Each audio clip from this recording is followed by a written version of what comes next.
Feels like I'm in crazy town because my daughter is throwing a tantrum and my wife is losing her shoot. But I'm not going to pay for lessons that I always thought were a bad idea when I've been proven right. The New York Times released an investigative journalism piece today about exactly how those parent-run Instagram accounts of young kids make money, and I am 100% disgusted. My wife has been running an unpopular account for my daughter and her gymnastics for the past 2 years or so. I was initially opposed because pedophiles, but I was assured time and time again that it was necessary for her future career. I have now been proven right, and I want my wife to shut down the account, and I am refusing to pay for further gymnastics lessons. My wife is upset because she likes the attention from running the account and from having a daughter that is mildly well known in our region for being good at gymnastics. My daughter is upset because she loves gymnastics, and that's where all her friends are, and because she thinks she has what it takes to make it to professional gymnastics, becoming a gymnastics influencer. I feel like this is an appropriate hill to die on. I do not want my family's safety compromised, and I have always felt uncomfortable with how revealing the costumes are and the entire culture around adults obsessing over children's bodies. But the house is in chaos and I want a sanity check. Am I the idiot? Edit. By unpopular, I still mean thousands of followers, just not tens of thousands like some of her friends. My wife pulls in $300-ish a month from the account, not counting free stuff. But it isn't free. She has to post photos of our daughter in the donated clothes from sponsors. Edit 2. I have offered my wife compromises in the past. She can delete the account, or she can make the account private, and under either of those circumstances our daughter can continue gymnastics, as long as no one from her group posts her either.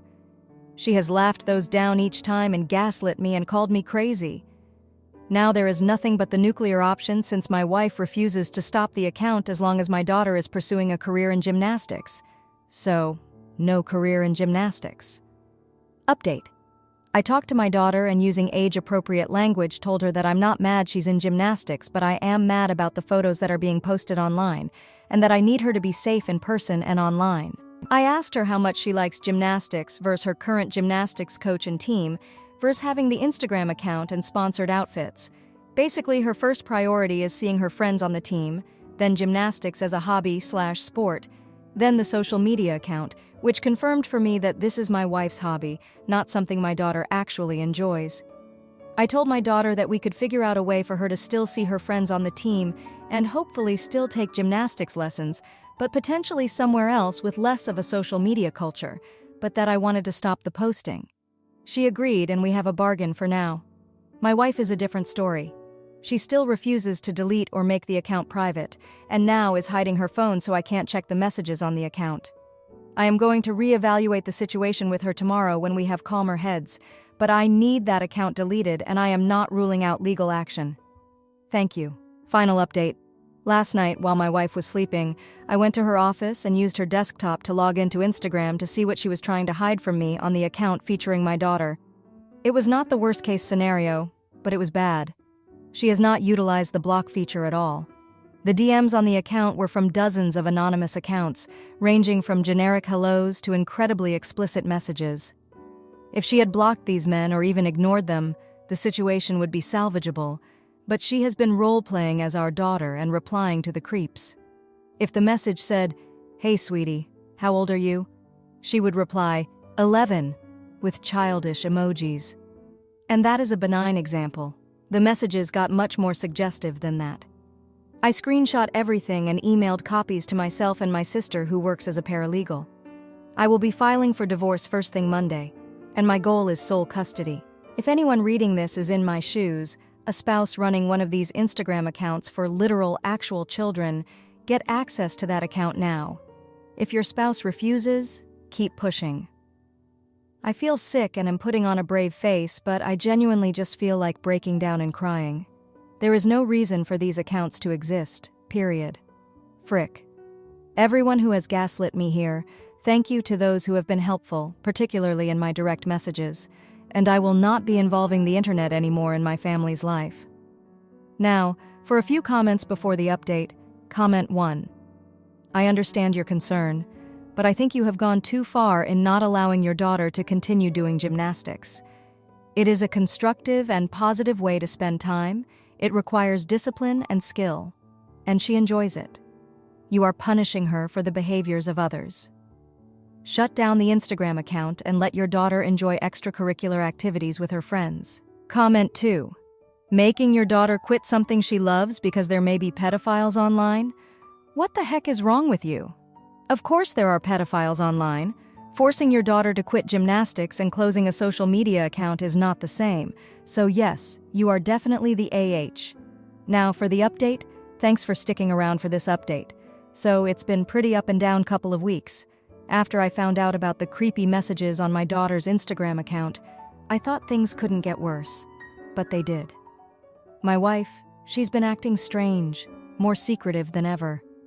I caught her whispering on the phone late at night, and when I asked who it was, she just brushed me off, saying it was a wrong number. But I knew better. Turns out she's been in touch with one of those so-called talent scouts who prey on kids like my daughter. This guy, he's been filling her head with promises of fame and fortune, telling her our daughter is the next big thing. And my wife? She's been eating it up, ignoring every red flag. She even planned a secret meeting with him, without telling me. I found out because my daughter, bless her, she doesn't have a poker face.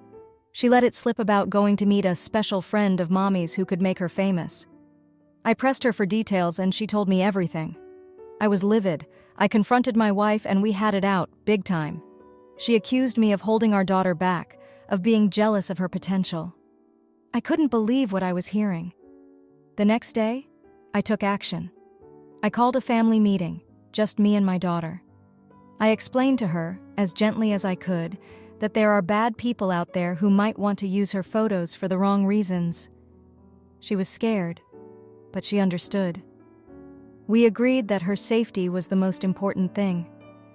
I then did something I never thought I'd do. I contacted a lawyer. I needed to know my options, how to protect my daughter. The lawyer was clear.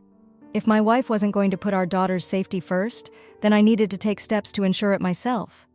And then, the shocker. My wife's talent scout? He was arrested, part of a sting operation targeting predators who exploit children online. My wife was devastated, but not for the reasons you'd think. She was upset about the lost opportunity, not the danger our daughter had been in. That was the last straw. I told my wife it was over. I couldn't trust her judgment anymore. She begged, she pleaded, but I was done. I moved into the guest room and started the process of filing for divorce. I'm fighting for full custody of my daughter. It's going to be a battle, but I'm ready for it. My daughter, she's been a trooper through all this. She misses her friends and gymnastics, but she knows we'll find a new place for her to practice, somewhere safe. She's my top priority, and I'll do whatever it takes to keep her safe. Thanks for reading. My older son resents his brother's college fund, so I show him the bank statements and watch his guilt eat him alive. I, 52-year-old male, have 2 sons, a 36-year-old and a 17-year-old. My youngest is a senior in high school, and my oldest is a dentist. When my youngest was 5, I had just received a promotion and was making more money than I ever had before. My wife and I decided to start saving up for a college fund for our youngest because we weren't able to do that for our oldest. Since early February, our youngest has been starting to get acceptance letters, and so far he has gotten 2. He was so excited, and we were all happy for him.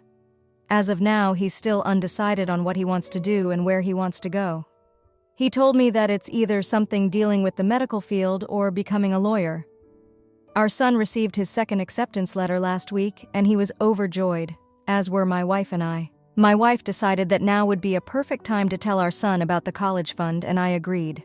When we informed him, he was surprised at how much it was and asked us if we were serious. We informed him that we were and that we doubt it would cover all of his expenses, but it would definitely help a lot. We encouraged him to try and get a job so he could also put money in there as well. He agreed with us and told us that he'll start looking for one and that he appreciates what we did for him. Seeing him smile from ear to ear was the best thing in the world. We were happy to see our son happy, and it made us even happier when he was thrilled to tell his brother about getting another acceptance letter. My oldest son called me not long after the conversation with his brother, and I could tell that he was crying. He asked me if I was alone, and if his brother was near, and I told him that I was alone and that he wasn't. I was concerned about him crying and asked him what was wrong. My oldest son continued to cry and told me that he's tired of his brother getting everything handed to him. He told me that it's hard to pretend to be happy for his brother when he had to work for everything he had. I was taken aback by this, and I started to apologize to him. I told him how we couldn't afford a lot of things that we can now, and that we were just trying to give his younger brother things we couldn't afford when we had him. My oldest then asked me why we kept him if we couldn't afford to keep him. He then said that watching his brother get all the things he wanted as a child hurt. He said that if we couldn't afford him, we should have just given him up for adoption. Hearing him say that hurt me like hell. I actually started crying too because although his mother and I couldn't give him everything we gave his brother, we still tried our best to shower him with our love and support. Hearing him say how he'd rather be adopted hurt me to my core. I tried to apologize again and tried explaining how much his mother and I love him, but he just hung up in my face. This honestly hurt me more, and I tried to call him again multiple times to explain myself, but he just sent me a text saying, "I will call you back when I'm ready to talk. Please just stop calling me." I told my wife what our son said to me, and she started to cry as well. She tried to call him, but I stopped her as I informed her that he didn't want us to talk to him at the moment. It's been a week, and we still haven't talked to our son, and we usually talk every 2-3 days. My wife and I have been crying ourselves to sleep lately, and I don't know what to do. Now, for a few comments before the update. Comment 1. You're the idiot. 12 years ago, you decided to help out your younger son, but not your elder. Your eldest's college years may have been done, but you could have given him the down payment on a house, set up a wedding fund, or helped fund his own dentistry office, etc. Why didn't you? Why did you decide to funnel all of your money towards only one of your children? Comment 2. You're the idiot. It's clear you love your younger son more than you love your oldest son. No question. You go on and on about his college acceptance letters and his smile, and all that your older son gets is the one line about being a dentist. You give your youngest son everything, but what do you do for your oldest son? Now, for the update? Thanks for sticking around. A lot has happened since my last post. The tension in the house was thick enough to cut with a knife after my oldest son's outburst. My wife and I were walking on eggshells, trying not to upset our youngest, who was still blissfully unaware of his brother's feelings. But then, the bomb dropped. My oldest son, in a fit of anger and jealousy, did something that shook our family to the core. He called his brother and spilled everything: his resentment, the college fund, his feelings of being shortchanged. It was a mess. My youngest was devastated. He couldn't understand why his brother would lash out at him like that. He started questioning his own achievements, wondering if they were just handouts. The house was in chaos. My wife and I were trying to mediate between our sons, but it felt like every attempt just made things worse. In the midst of this, I made a mistake. I confronted my oldest son, accusing him of being selfish and ungrateful.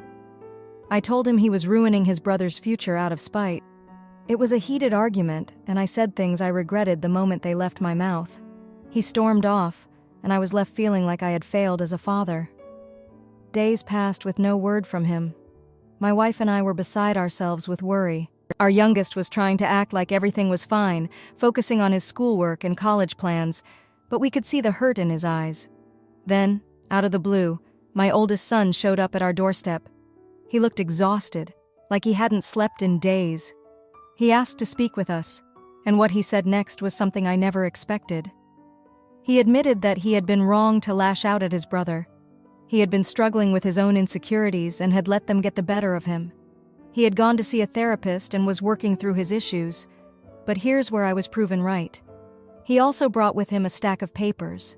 It was proof that he had been secretly contributing to his brother's college fund for years. He wanted his brother to have the opportunities he didn't, without the burden of student loans. He had never wanted recognition. He just wanted to help. My wife and I were stunned. Our oldest son had been carrying this weight alone, trying to make amends for what he felt was an unfair childhood. We all sat down together, and for the first time in weeks, we talked. Really talked. It was raw and emotional, but it was a start. Just when we thought we could breathe again, another curveball was thrown our way. My youngest son received a letter from one of the colleges. There had been a mistake, and his scholarship offer was significantly less than what was initially promised. The college fund wouldn't be enough to cover the difference. This could have been another breaking point for us, but instead, it brought us closer. My oldest son offered to help even more, and together, we started looking for solutions, additional scholarships, part-time jobs, anything to ensure that our youngest could go to college without financial worries. It's been interesting to say the least these past 2 weeks. We've seen the worst and the best of each other. But through it all, we've come out stronger as a family. We're not perfect, but we're trying, and that's all we can do. Thanks for reading. My fiancé's family accused me of tricking them into a prenup. So I canceled the wedding and showed them who really had the money. My fiancé, 28-year-old male, is a doctor, and I, a 28-year-old female, work in finance. Both of us earn almost equal pay. We have been together for a year and a half, got engaged a month ago, and are planning to have a wedding in 7 months. His family is full of doctors, while my dad owns a business. My mom is a stay-at-home wife, and my brother and his wife are high school teachers. My parents still live in a small townhouse that my grandfather bought since both of them grew up there, fell in love, had us, and all their friends live there. There is basically an emotional attachment. I never try to hide my wealth, I just don't show off. For example, I prefer traveling by public transport because of traffic and parking, while he drives a Range Rover. I have a Samsung phone, and he makes fun of me for not owning an iPhone. I prefer not spending thousands of dollars on a dress I am only going to wear once. I also enjoy eating fast food instead of going to a Michelin star restaurant. I admit I never really told them how much my dad earns, as I just felt it was unnecessary. Anyways, I think him and his family assumed my family doesn't have much money or something. After getting engaged, we went to his parents' house for dinner, where they asked me what I plan to do in the future. I replied that I am planning to quit my job after the wedding and work for my dad. They kind of got confused, mad, and weird, saying why would I quit such a high-paying job? They asked for a prenuptial agreement, and I agreed. A couple of weeks ago, we started planning our wedding. In my culture, I am Indian, he is white. We have big weddings. That's the only place we show off our wealth. My parents were discussing how they want to invite over 250 people from our side, since I will be taking over the business and its networking. They also want to have 2 weddings, an Indian and a white one. Indian weddings have a lot of functions spanning 3 to 4 days, all of which would preferably be hosted at 5-star hotels. If we follow my dad, he wants to rent a castle. His parents demanded that if we want to have an expensive wedding, we will be the ones paying for it. My dad agreed, saying he was going to pay for everything even if they didn't ask. As the wedding planning proceeded, my fiancé and his family realized that we are spending way more than they can afford. I guess that's when it struck them that my dad's business isn't really as small as they expected it to be. They did a Google search and found his company online and his net turnover every year, which is on the website, and so on. Anyway, now his family is mad at me, saying, why did I hide the fact that I am this rich? I am pretty sure they want to cancel the prenup, but I am not going to do that now since it was their idea. Well, his mom is basically harassing me, saying I misled their family and that I am a jerk for trying to hide my wealth for so long. So am I? Now, for a few comments before the update. Comment 1. I'm a bit surprised at the clear lack of some pretty basic discussions here, but not the jerk. Also, do not cancel the prenup. The way it was presented and then unpresented suggests there isn't jerk here, but it's not you. Comment 2. Not the jerk. They thought you were a gold digger. You protected yourself and your family from gold diggers by not flaunting your wealth. You and your fiancé are well off. What is the issue? You are both protected by the prenup. Now, for the update. Thanks for sticking around for this update. So, things have been going downhill since the last time I talked about all this wedding drama. You won't believe what happened next. My fiancé's mom, let's just say she's been on a warpath. She cornered me at a family gathering and accused me of tricking them into the prenup. She said I was a gold digger in reverse or something. It was humiliating and everyone was watching. My fiancé, he tried to calm things down, but his mom wouldn't have it. She demanded that we call off the prenup right there in front of everyone. I was so embarrassed I just walked out. I couldn't deal with it. Later, my fiancé told me his mom had been talking to his aunts and uncles, painting me as some sort of con artist. It's like she's trying to turn his whole family against me. But that's not even the worst part. My brother, who's usually the mediator, got into a huge fight with my fiancé. They were arguing about the prenup and the wedding costs, and my brother accused him of not standing up for me. It got pretty heated, and they haven't spoken since. My parents are upset too, because they feel like they're being blamed for something that's not their fault. In the middle of all this, my fiancé's sister, who I thought was on my side, told me she thinks we should postpone the wedding. She said it's all too much and that the family needs time to cool off. I was shocked. I thought she understood how important this was to me. And then, just when I thought things couldn't get any worse, my fiancé dropped a news. He said he's been thinking about the prenup and maybe we should reconsider it. He said it's causing too much tension and that maybe his mom has a point. I couldn't believe it. After everything, he's taking their side? I was so mad. I told him that if he didn't trust me, maybe we shouldn't get married at all. I regretted it the moment I said it, but I was just so hurt. We haven't talked much since then. I've been staying at my place, trying to figure out what to do. In the midst of all this, my dad had a health scare. He was rushed to the hospital with chest pains. It turned out to be a false alarm, thank goodness, but it put things into perspective for me. Life's too short for all this drama. I decided I needed to fix things with my fiancé, no matter what. So I went to him and suggested we get rid of the prenup. I thought it would show him that I trust him and that I'm committed to this marriage. He was relieved, and we hugged it out. It felt like we were finally getting past all the nonsense. But then, his mom found out, and now she's acting all sweet to me. It's like she's won some sort of victory. It makes my skin crawl, but I'm trying to keep the peace for my fiancé's sake. I thought that would be the end of it, but no. My parents are now upset with me for giving in. They think I'm being naive and that I'm not protecting myself. They're worried about the business and what could happen if my marriage doesn't work out. I get where they're coming from, but I just want all the fighting to stop. So here I am, stuck between my family and my fiancé's, trying to keep everyone happy. And the worst part? I'm starting to wonder if I made the wrong choice. But I guess only time will tell. Thanks for hearing me out. If you liked this video, you'll probably like these too. Also, while you're here, please consider subscribing. It's your support that keeps this channel alive and allows me to make better and longer videos. Have a great day.